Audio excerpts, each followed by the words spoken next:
This is episode 49 of the Boy, Girl, Mom, and Dad podcast, and we are navigating grief with children with Gaia Altshuler today. Welcome, Gaia. Boy, girl, mom and dad here for the good times and the bad. From gender norms and stereotypes to making sure that the butts are wet. Boy, girl, mom and dad want grown-up time, you're going mad. It's a trip, but we'll guide you through with tips and tricks for boys and girls too. Thank you so much, Nick and Lauren. I'm so happy to be here with both of you, two of my all-time favorite parents. Yes, and we haven't seen Nick in a while, and so Nick is here with us today too. I'm so glad to have the whole crew. All right, before we get into it, I do want to give Gaia the proper introduction that she deserves. So to kind of set it all up today as we talk, I just want to give all her credentials because I think that that's important, and why we have her on here is because she is so perfect for this topic. She is an associate marriage and family therapist with a background in child development, and she is currently serving as a middle school counselor, but she is studying for her LMFT. Well, she will take an exam and will eventually become a fully licensed marriage and family therapist. Welcome, Gaia. Yay, Gaia's here. Welcome. Okay. Yeah, talk. And on top of all that, she's our friend. I know. She's our friend. And we're letting her talk in this podcast. I love Lauren and Nick so much. Thank you both for having me on. Two of my all-time favorite parents. I'm so happy to be here with you guys. Yeah. Too it's sweet. not that fun of a topic. Thanks for letting us pay you to say that. Also, Gaia is one of the people we trust to watch the twins. We love to hang out with her, but we do also allow her to hang out with the kids too. It Which is an speaks honor. volumes. Cypress and Olive are two of the best. Very best. What were you saying, Nick? I was saying that's a small list of people we're cool with watching the kids, so that's a big honor. I take it as an honor. Greatly. Yes, Yeah. it is. It's not the lightest of topics today, and so before we get into that, I want to start how we start every episode with the Tiff. And so it's relevant to today, but it's a true or false question. We haven't done that yet. I'm going to let Gaia answer first, and then Nick and I will go. But the true or false question is, or statement rather, the true or false statement is dog people are dog people and cat people are animal people. What do you think, Gaia? I think that is true, but I have to give some explanation as to why I think that's true, because I read Sounds that like a dog question, person. and honestly, more than a dog person, I'm just really not an animal person. I Okay. And I We get let judged her for watch that a our lot. kids? I know. I debated being honest with you, but I thought you deserved the truth. That I'm not a big animal person, but I'm very allergic to cats. So I think that statement is very true, because if I were to be any type of animal person, I'd be a dog person. And if anything I learned in grad school was that animals really do serve a therapeutic purpose, and that really softened my heart to dogs in particular. So that's my answer. I think it's true, and I'm currently softening my heart towards animals in general. Yeah. You needed your heart to be softened towards animals? I think they're sweet, but listen, Nick, I think they're very expensive, and I'd rather go on vacation. You know what I mean?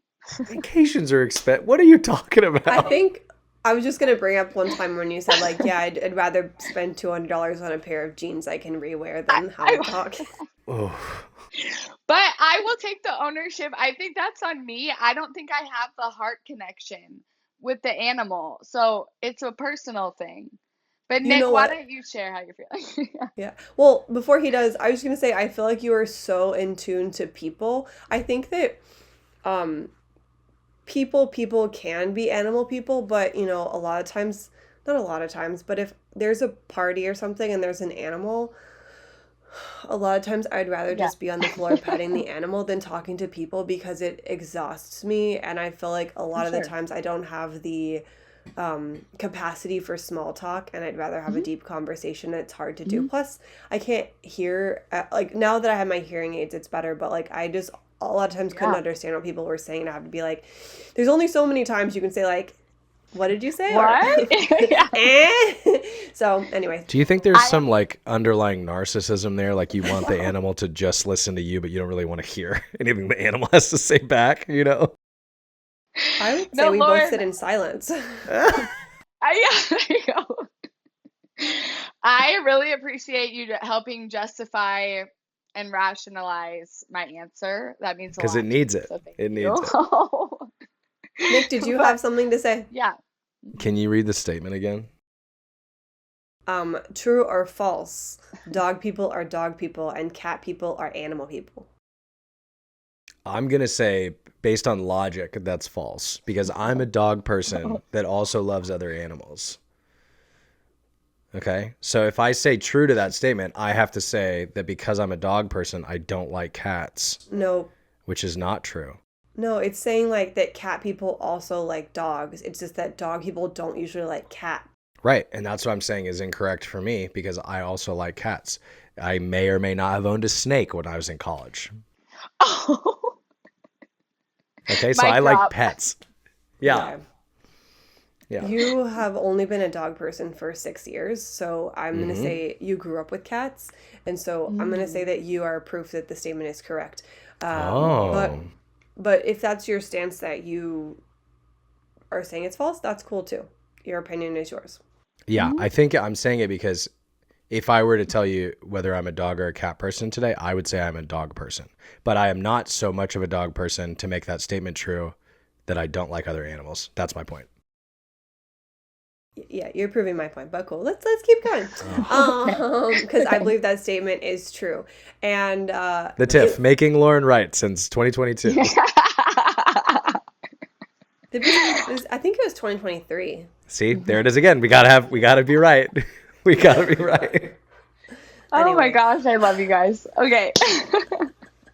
So today's topic is navigating grief with children, and what inspired that really is because we unexpectedly lost our dog this year, and I really didn't think I was going to cry when I said that, but You we didn't. had to deal. Well, not with like straight out the gate. Anyway, we lost our dog this year in March. It's currently beginning of August, and we weren't prepared to lose him as early as we did. And then I don't know that we were mentally ready to go over it with our kids who were then at the conscious point of like, oh, we lost something. We lost an animal. We did actually lose one of our cats the year prior, and they weren't old enough to even notice. I mean, I think they noticed it, but not I guess the consciousness of it wasn't there, but it really was with Dino just because he was a Great Dane and took up so much room in our hearts and in our home. And so I was like, wow, this is something that I'd really love to discuss and say, I can say what we did, but I love to talk to you, obviously, the professional in it, and just kind of equip families with discussing, death with kids, because it's something that they're going to have to do.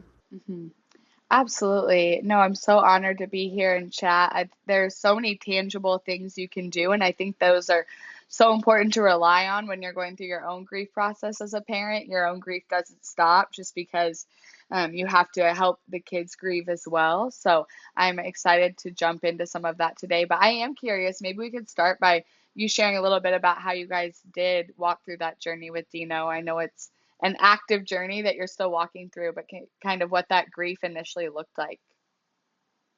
Do you have anything you want to add, Nick? Or are you holding it together over there? I'm doing really well. Yeah, I mean, he's a Great Dane, so he's huge. Great Danes and larger breeds, for those who don't know, are susceptible to very specific and high-risk health problems, namely hip dysplasia and cardiac issues. And then the big one is called bloat or torsion, which is this is becoming a medical podcast. My non-existent... This is not medical advice. My Yeah. non-existent Sorry, doctor. veterinary degree is going to show up here. So it's when the stomach physically turns over inside the larger dog. So specifically bigger dogs with bigger stomachs that kind of hang down farther, they are at higher risk of this torsion where the stomach turns over. There's a preventative surgery that's very expensive and typically not covered by insurance. if you even have pet insurance, which is expensive on its own. We did not elect to have that procedure when Dino, that's the name of our past dog, when he was a puppy, because it was $2,800 or something, and not including, I want to say it was more than that, but yeah. I mean, yeah, it was like a crazy amount of money. It was really expensive. And the anesthesia alone on him would cost like $1,000 at least. So yeah, because he's huge. Yeah. So we didn't have that done, and we always knew that it was a risk. We had heard of it. I mean, if you talk to any other Great Dane owner, they kind of ask you that question, or like most of them, I'm finding out, have lost at least one dog to this specific condition. So without giving too many details, I was away out of town, and the place where we board him, which is called West LA Dogs, they're incredible.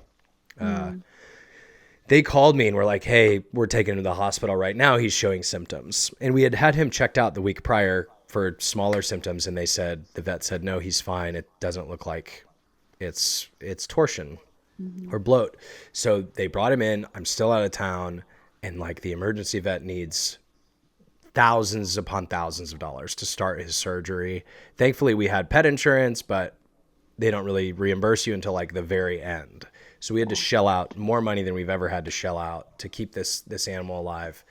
And he got the surgery. The surgery was successful, but the post-op didn't go well, and he wasn't able to recover. And that's when we lost him. So it was like 3 or 4 days from when the first severe symptoms showed up. And usually it's quicker than that. Like typically the surgery is not successful after it's actually happened. The preventative surgery is much more successful. So yeah, that's how we lost him. And he was 6. he had just turned turned like 6 a week before. So like that size Great Dane typically only lives 10 to 12 years, but he was healthy. I mean, we definitely thought we would get 10 years out of him. Yeah. So yeah. I think to answer Gaia's question, like what we did, like Nick explained, it happened.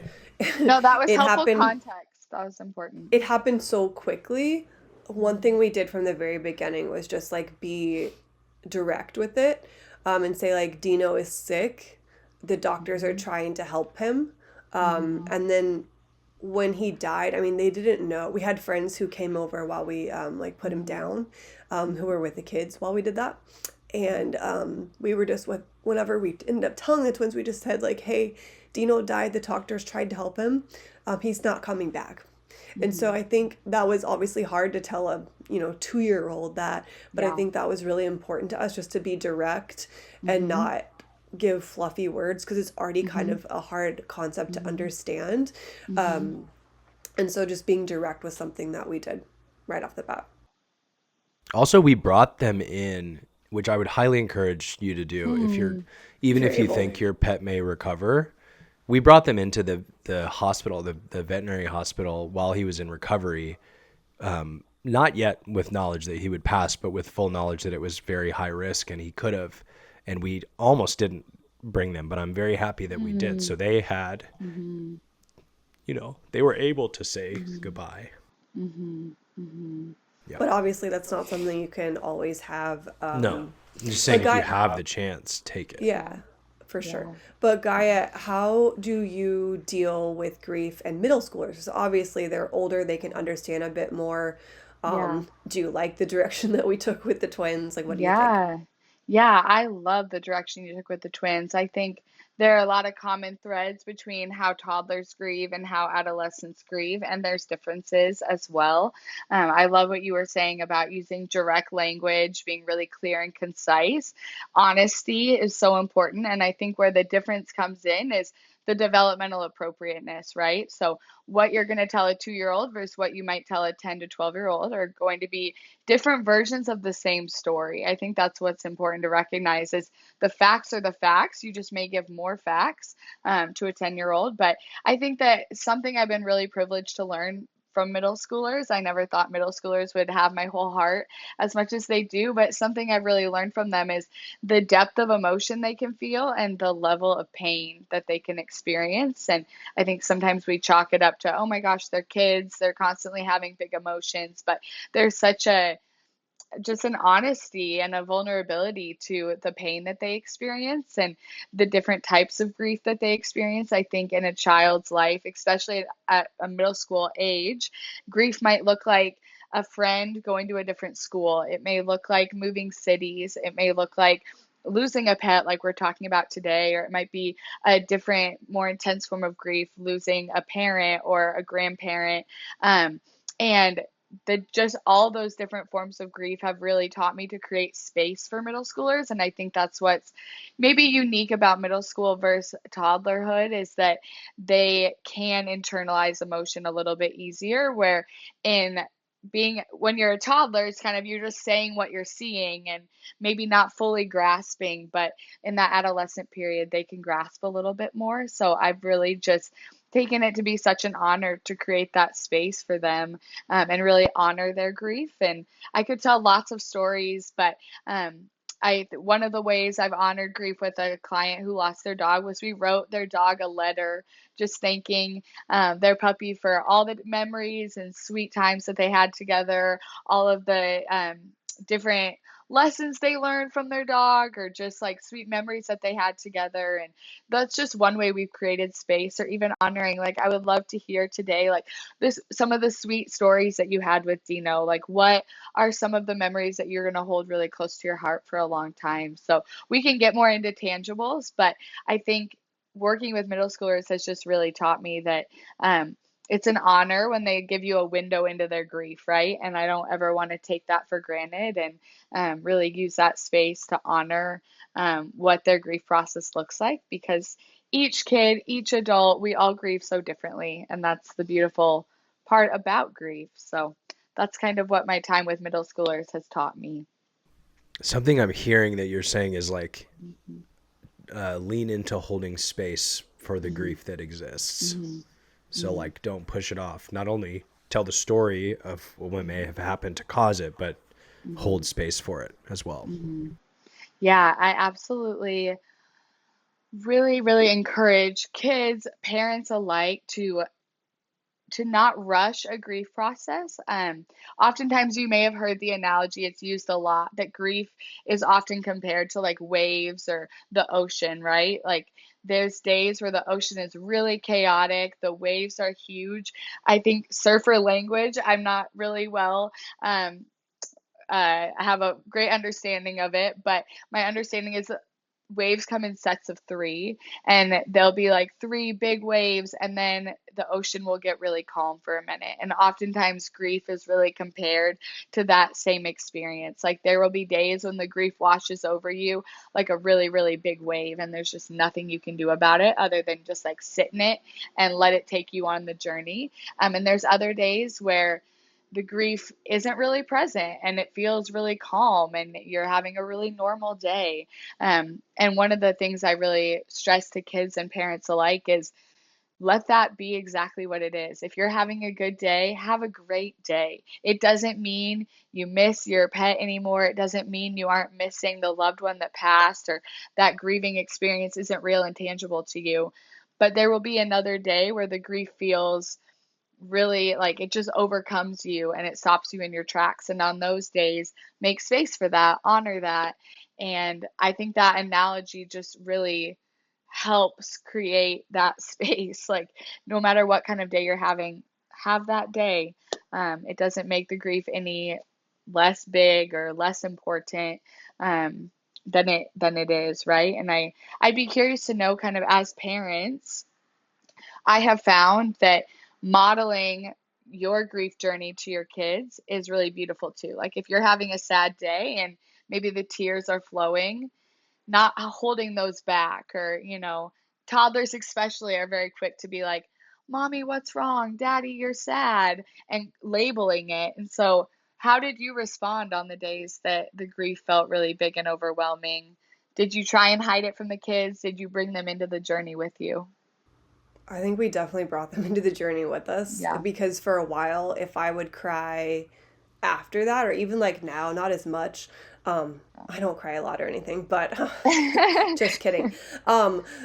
one of them would look at me and be like, "Are you sad because Dino's gone?" So they were like connecting like tears with that, like Dino was gone. And I just have to say, a couple months ago we went to Florida to celebrate my mom's birthday, and we missed our flight. And I was really upset about it, and I was crying on the floor of the airport, unashamedly so.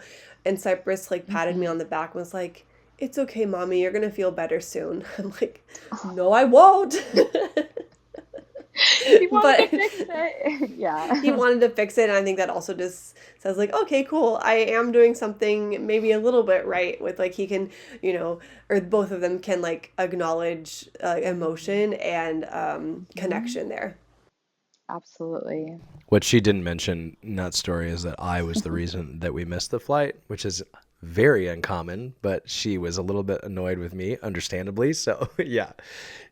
And this is why your marriage works. Ownership. It's a beautiful thing. I was more so just sad missing the beginning of the activities versus being angry with you. But yeah, thanks, Nick. Yeah, so to the question of like how did we show it and address it with them, like, I mean, every time we were sad, whether it was shown by crying or just being a little bit lethargic, I think to your point, Gaia, both twins call it out pretty quickly. And I think they're still like exploring what emotions mean. Yeah. Especially then they were, but like they were quick to ask.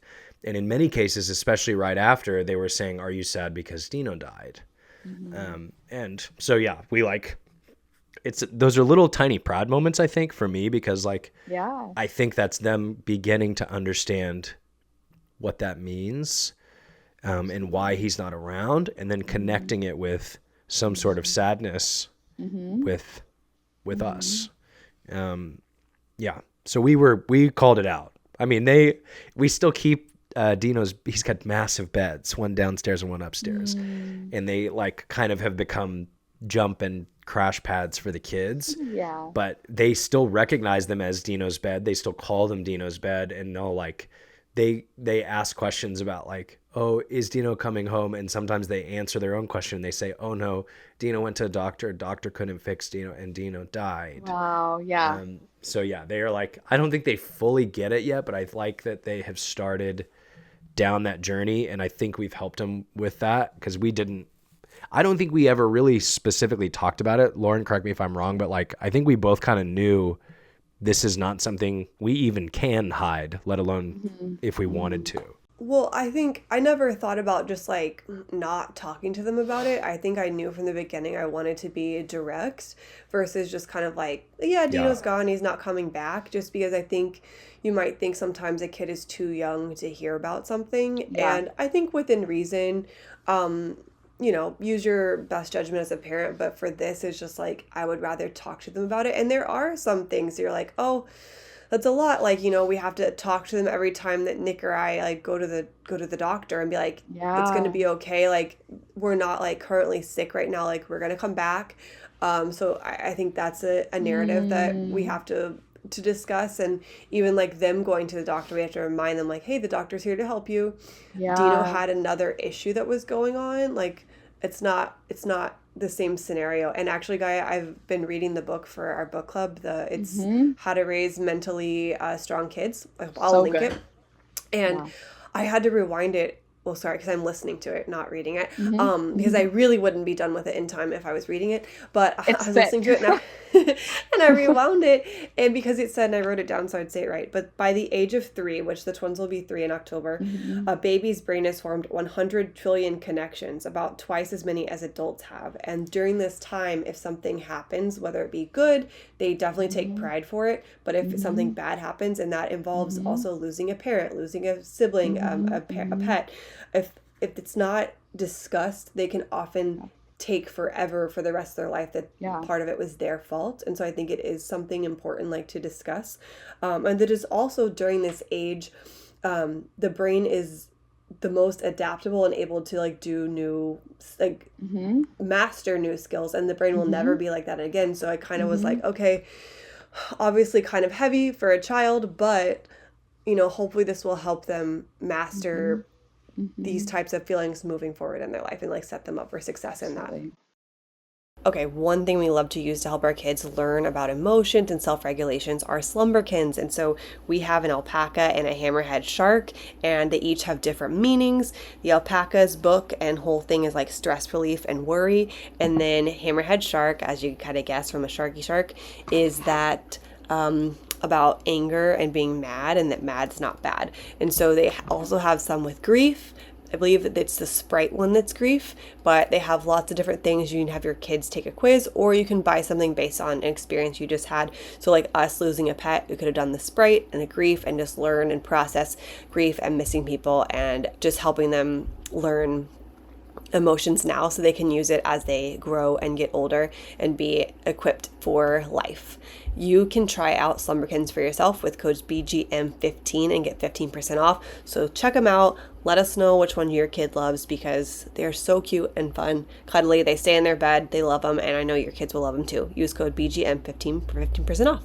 No, that's such a great point. And I have two things I want to highlight. Nick, one thing I love that you were talking about is how you gave them a script. You and Lauren gave them a script of Dino went to the hospital. Dino was sick. The hospital or the doctors tried to help. They weren't able to help. He's not coming back. And the way you provided them that at the beginning, and they're still using that script to help make sense of the emotions that come up for them, I think is so powerful and such a great tool. And the second thing is that you, both of you, are the most incredible memory makers, just outside of grief, even. I think you do such an incredible job of just creating tradition in your home and just the sweetest celebration of different things. And I know one way to really help overcome grief or to walk through the grief journey is to create memories. And I love what you were saying about keeping Dino's beds as like a crash pad, and now they've become a part of the kids' play. And I think that's just something you guys are so incredible at that I wanted to highlight, because I can definitely see it in this journey, but also just who you are as parents. And that's something that's just going to be such a gift to both Olive and Cypress.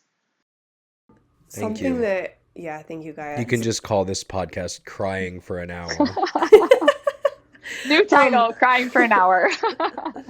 Another thing that we did is just like not have a one and done conversation. It's something we constantly discuss, and you can speak to whether or not that works for, everybody. You kind of already mentioned it with like the swells and the waves. Yeah. But, sometimes like we'll look at pictures of Dino, or like I had a painting made of his patch, of his like chest patch that we have that we can display. And the other day they're like, I want to pet Dino's chest. So like we lightly touched the painting. And so just making sure like we can still talk about him. And I think especially if it's a family member that we're discussing and things like that, just like, keeping the memories alive and things like that. Yeah, absolutely. I think something else I'm thinking of too, Lauren, is like I think both of us did this. Especially immediately after, like when the twins were acting sad, we would ask them like, are you sad because Dino died? Or are you sad because Dino's not here? And it wasn't always a yes, but most of it, especially right after, was like, yeah. Like I remember both of them saying yes to that, and they wanted to talk about it. So I don't know. I mean, I wasn't intentionally doing that, but I think that's also probably creating space for them to talk about what they might be feeling, because they loved that dog. I mean, I know they're sad. So giving them that space to explore those feelings of grief, I think is probably good for them as well.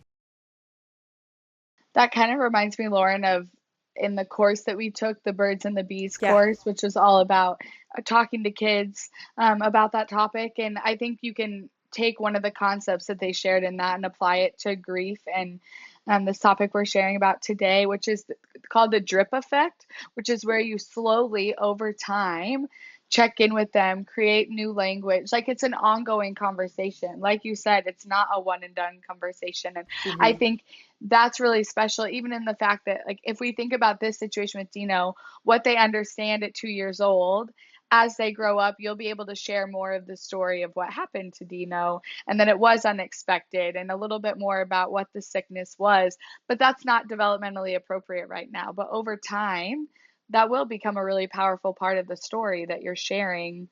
But right now, checking in with them about their emotions, helping them connect the emotion with the facts, that's really exactly where they're at. So I think that that's a tool maybe that others listening to this podcast might find helpful, is that you don't have to nail it on that first conversation, but that it's part of the relationship you have with your child over time. It's going to be a consistent conversation. Yeah, for sure. And we've talked about the birds and the bees course before. I'll link it again in the show notes. Yeah. But it is just so great about that drip method of like starting small and just growing and setting the base for future conversations. Yeah. Lauren, you said this already a little bit, but we, in talking about what happened to him with the kids, I think we were very careful about not drawing a connection between doctors and death or doctors and lack of success. Yeah. Because the story is not he's dead because he went to a doctor, and they had the kids still have such great relationships with their medical providers. I mean, I think we've tried really hard to make that the case, but like we kept saying, the doctor tried, the doctor wasn't successful, but doctors always try and help us. And I don't think they did make that connection of like doctors cause death. I think the more so the issue that I could see on their faces, or that I noticed, is whenever you or I went to an appointment without them, like for ourselves. And I saw a little bit of worry in their faces when we first started doing that. Yeah, you're right. And so just like addressing that when I see it and not just like sweeping it under the rug. I think that's what I'm saying. That's exactly what I'm saying, is that we were watching out for that and making sure, as much as we were able to and had the power to, that they wouldn't connect those things. Because, you know, doctors aren't bad. Like they are attempting to avoid the outcome that Dino had, obviously, but it doesn't always happen. And I think that's also healthy for them to know at an early age too. Gaia, correct me if I'm wrong, but like it feels like it's good to know. There's like, if you put a Band-Aid on every wound, it's not going to heal. If you go to the doctor for everything that's wrong with you, it's not always going to be a successful outcome. It's good to know where to go to hopefully get help, but we can't associate them with, you know, ultimate virtue and perfection. That's putting an undue burden on them. And also we don't want to like load up the kids with unreasonable expectations.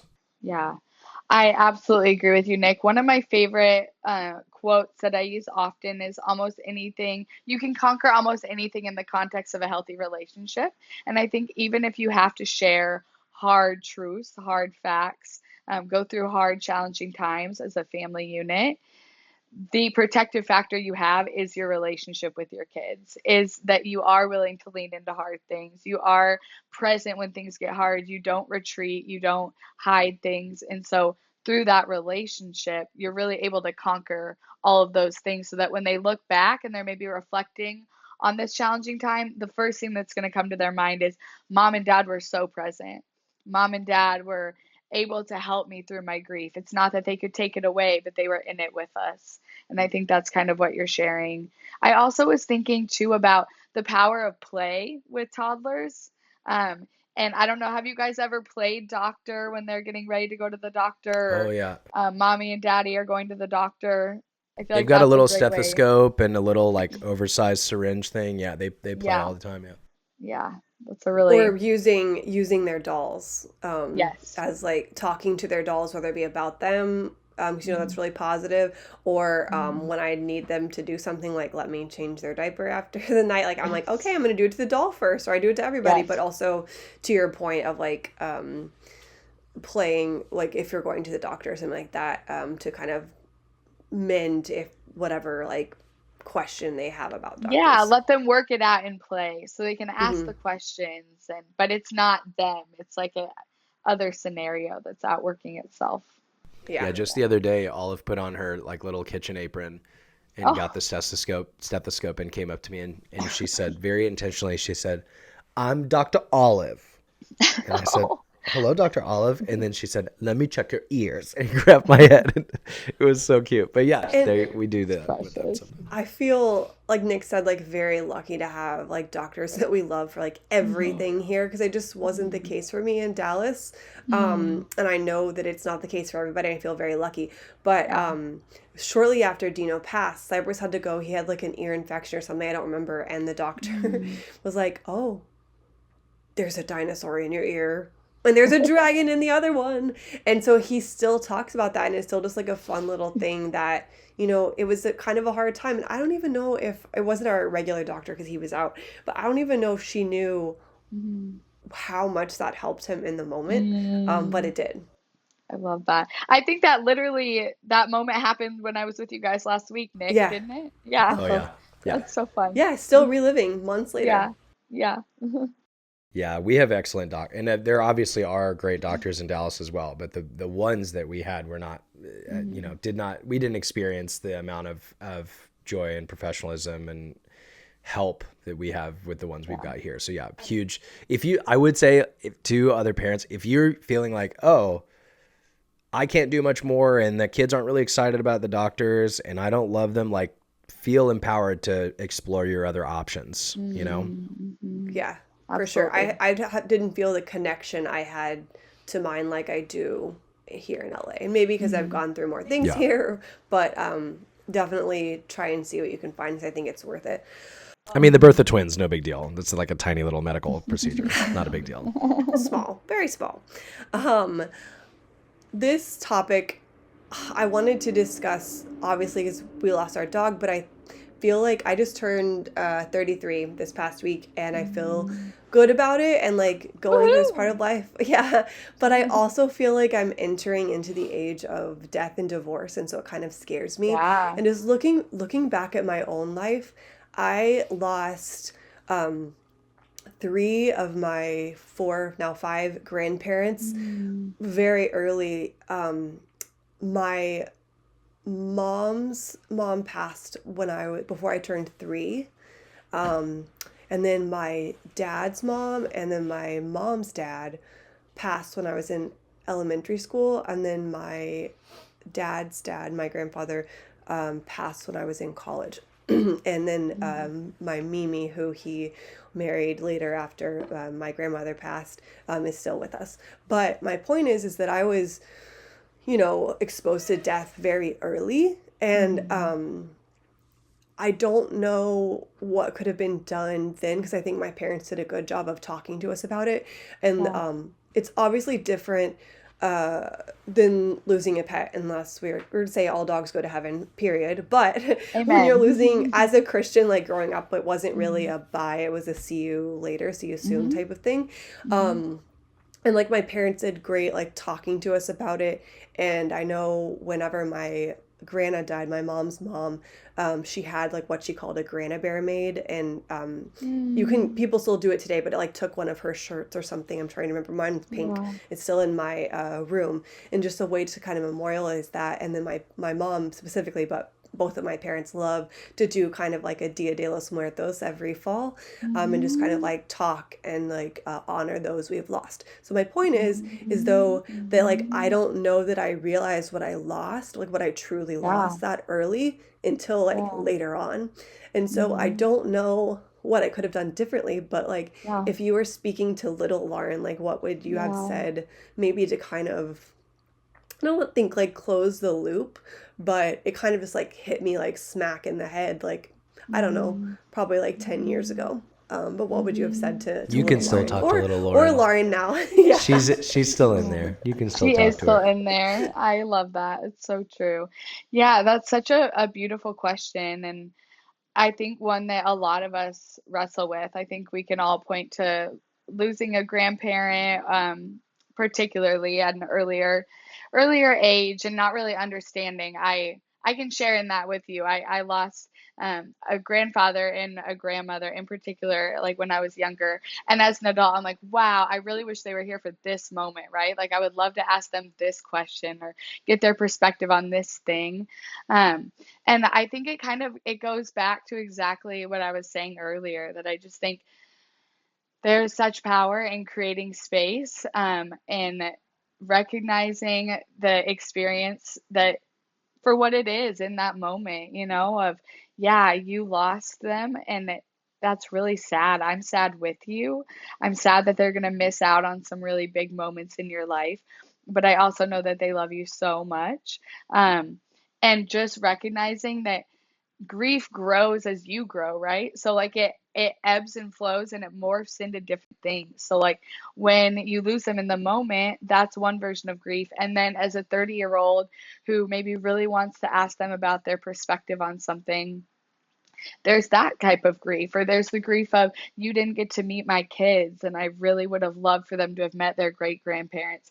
I think there's just different versions of that grief, and it really comes back to making space for all of it and not running away from that. And then I think the memorializing is such a special thing to me. Like, what things can you do to continue to pass down that legacy of who they were to you, whether it be what you were talking about with the t-shirt, or I know one really popular thing is like going to Build-A-Bear, right? And you can get like the heartbeat put inside of the stuffed animal, like things like that, that really create such a strong memory that you have with you forever. But I think that would be my answer to little Lauren, is like, grief is going to be with you forever. Like, but also your grandma and grandpa are going to be with you forever, and it's going to look different, and different things are going to make you sad. But that's part of, I think, as adults, for me, when big emotions come, it just makes me feel really fully alive. Like, wow, I'm so present. I'm so like in this emotion because I love this person so much. And as much as it can like be hard to feel those things, I'm grateful that I'm feeling those things because it means that thing was so good. And I don't want to wish that away. Like, I'm honored to have had that experience, which is making this thing so palpable, if that makes sense. Grief grows as you grow is a good quote. Yeah. I'm over here and like my throat's burning and my my eyes are itching. I'm trying not to cry. It makes me think of that Winnie the Pooh quote was like, how lucky am I to have loved something so much. Exactly. I'll do it correctly in the show notes, but I think y'all know what I'm referencing. Yeah. How lucky am I to love this honey? Is that it? Something like that. To have like making something. To have honey. Literal honey, to like make saying goodbye this hard. Yeah. Like, how lucky am I to have something just that makes saying goodbye this hard. Yeah. Ugh. Goodbye to the bees, but look at all the honey they Oh get. my gosh, she's trying to make me laugh, and you're kind of like popping the balloon of the moment. Yeah, Nick. You actually, let's talk about that. Nick likes to avoid. He's very like emotional. I would say he's in touch with his emotions, so I'm not saying that, but he likes to avoid feelings with humor. Coping that's what he's doing right now. No, I like to season my feelings. Same thing. With humor. Same thing. No, because I'm not trying to push them away.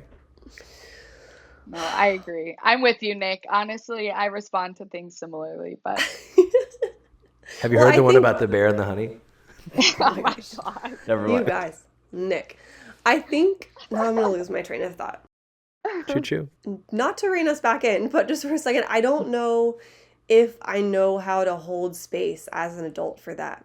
Like, how do I hold space for that? Other than, like, I guess if I'm sad, I'm sad. And if I cry, I cry. Like, I'm not trying to hold it back except for right now. But if I don't know if I know how to hold space for that. Yeah. Do you have an example? Oh, sorry. What do you mean? Hold space for what? Grief? Were you listening or just making jokes over there, Papa Bear? Go be with your honey. That was good. You can give me a little clap That for that was one. good. Thank you, Gaia. Oh man, it's good when your friends are on your side, isn't it, Nick? So Gaia said a way to like deal with the grief is to hold space for it. And like obviously I'm allowing the crying or whatever to happen, but I don't know how to quote fix it. And maybe that I know like you can't fix grief, but I feel like there are better ways to deal with it.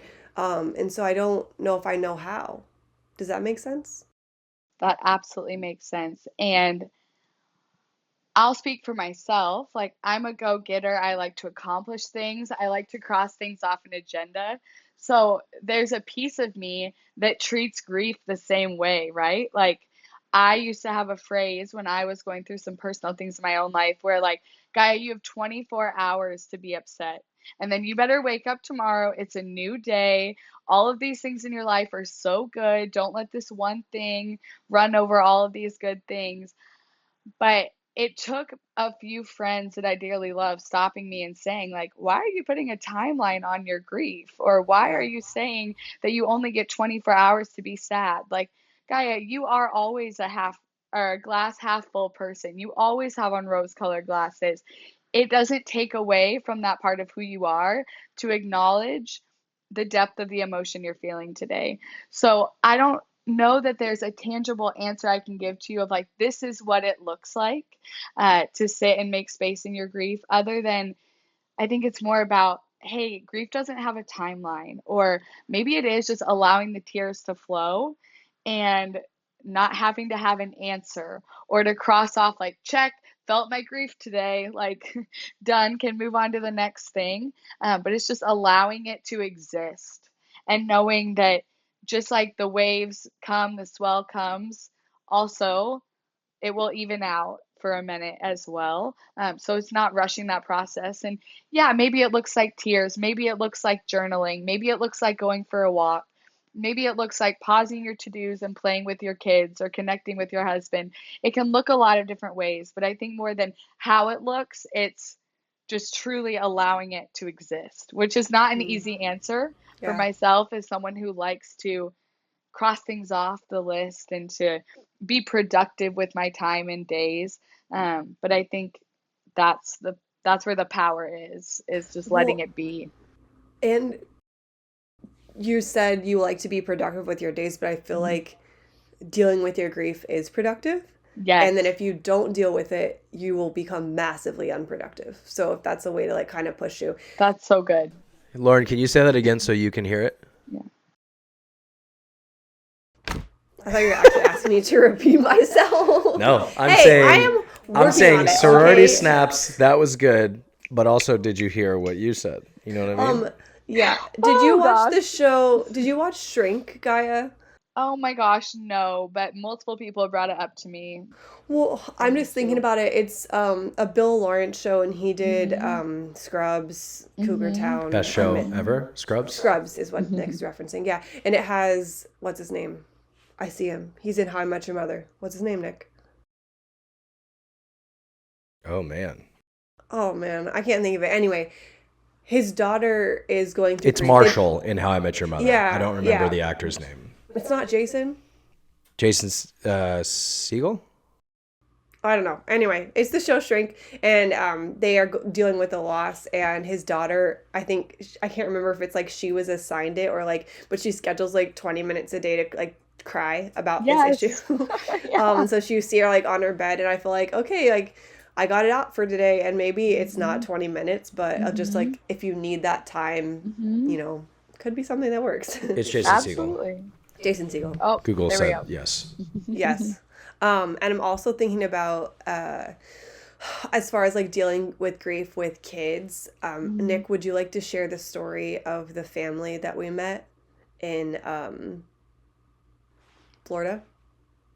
Or do you want me to say it? Pause. Oh, I saw this in your notes and legitimately don't remember the story you're talking about. Can you give me some cliff notes to remind me? So when we were at the beach, we met a family and they were there like together, and there was like multiple gin, and then like also from the same generation too with their kids. And we learned that it was their first time there without their uncle or dad. And the last trip they had taken was with him, and then he just unexpectedly died like a couple months later, and they hadn't been back. Yeah. And so for the direct children of his, they didn't know how to tell him or how to bring it up.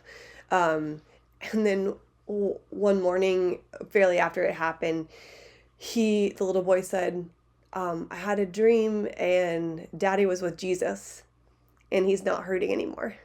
And that just kind of like, they didn't really, they obviously affirmed or confirmed rather that that's what his dad did pass, but it's just kind of beautiful in a way where like he was obviously sad about it, but he also had like a peace that kind of like went along with it. And Nick witnessed that conversation. I don't know if you want to add anything to that, but I think you did a better job telling it than I would have. I'm now remembering that story. Yeah, he told me that story, and I was not ready for it. No kidding. Yeah, and the other thing was sweet is like we've been talking about leaning into your grief and holding space for it. Like the only reason this man brought their entire family back was because it was a special place right before that member of their family had passed. It was the only reason. So like, not only were they holding space, but they were like creating the space to step into the beautiful memories they had with their dad there. And like, I heard him talking to the young kids about it. I mean, this was, you know, at this point, it was after that story Lauren just referenced, and they like all had been told and knew what had happened, but it wasn't that long ago. It was less than a year prior. And this was like the first vacation they had taken since, to the same place where, you know, they had their last beautiful memories with their father or their brother or sister, whoever they were related to. And their son. It was like, he was one of everything. He was the son, husband, brother, father, all the things. Yeah. Yeah. Ugh. Yeah. Anyway, like I said, not a light topic today, but I think one that's so relevant. And so I think I kind of just want to end on like recapping any tips we gave and just like equipping parents or caregivers with ways that they can basically help their children through these times, and maybe even help themselves in the process.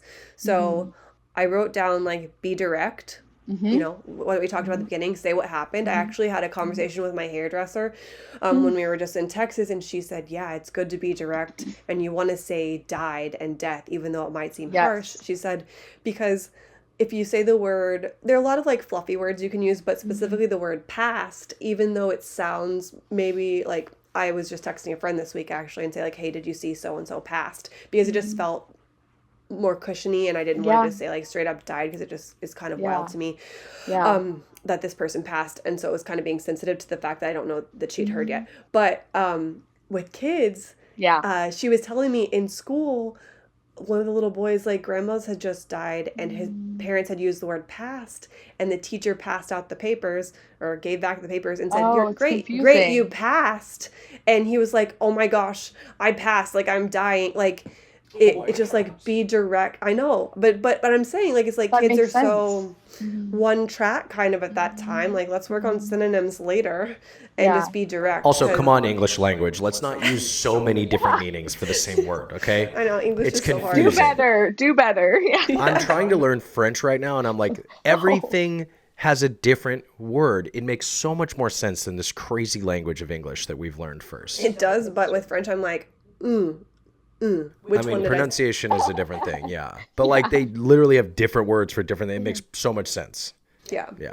And then the other thing I wrote down is just like, read books. I know you're gonna be right there with me on that one, Gaia. I wanted to talk about, before you tell me your favorite books, I wanted to talk about this one called I'll Always Remember. And we actually had the author, Kayla J.W. Marnock, on episode, I think it was 37 and 38. She has a different book called My Body's Mine, and that was the topic for those two episodes. But this is a really good one to remember, to read or whatever, whenever something happens, whether it be a family member or even just like moving. You'll always remember like where you were, because that can be hard. Any tough topic or conversation, this one's really good for. She's awesome too. I love that.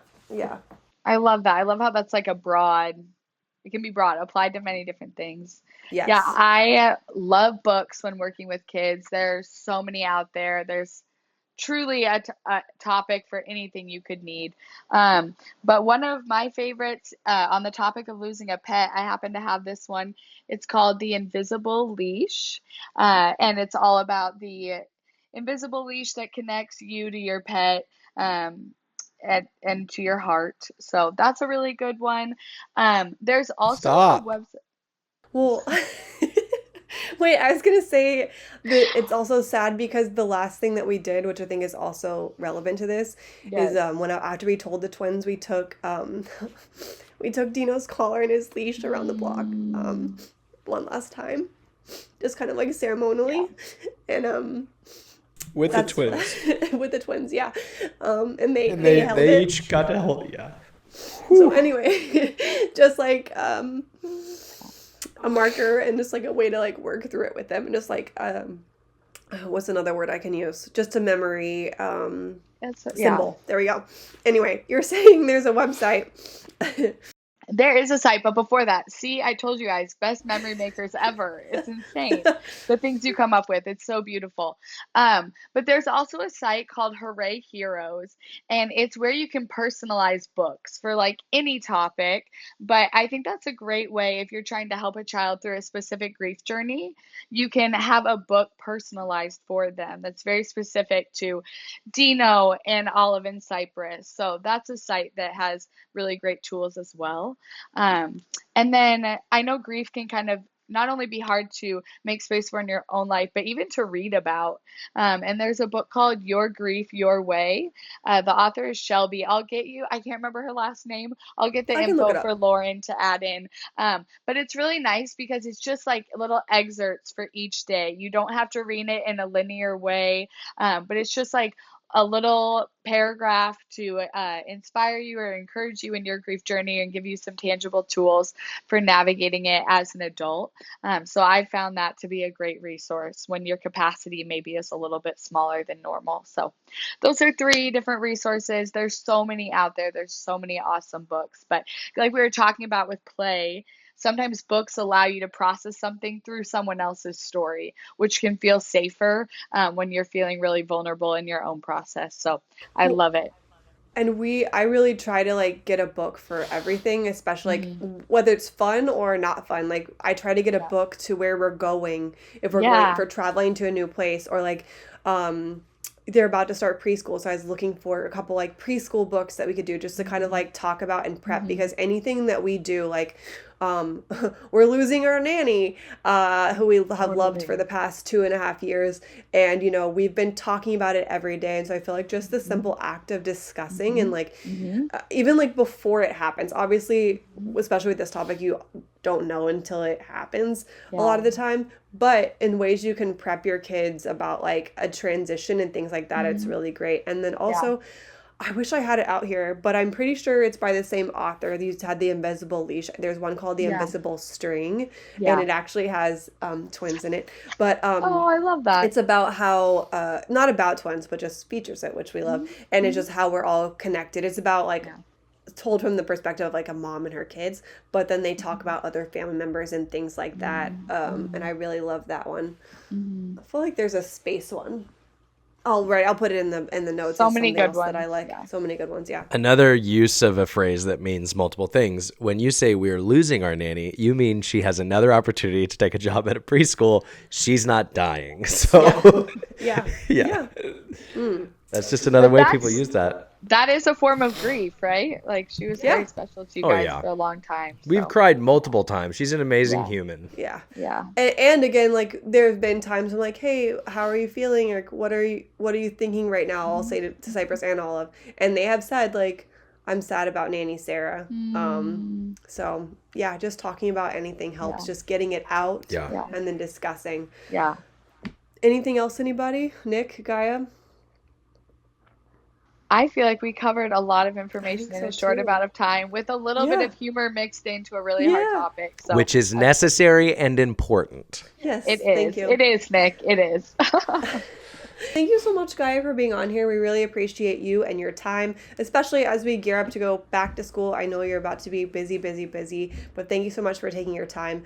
Gaia is in the process of starting to build her private practice. So if you want to reach out to her and see if y'all could be a good fit in the future, give her an email. You want to share an email, Gaia? Yeah, I can share an email. It's gealtshuler@gmail.com. We'll make sure to put it in the show notes. But yeah, please reach out to me. I would love to be a part of your family's journey in any capacity. So thank you, Lauren and Nick. I absolutely love your podcast, and I was honored to be here today. Thank you. You're a wonderful human, and we love you so much. Thank you for being on.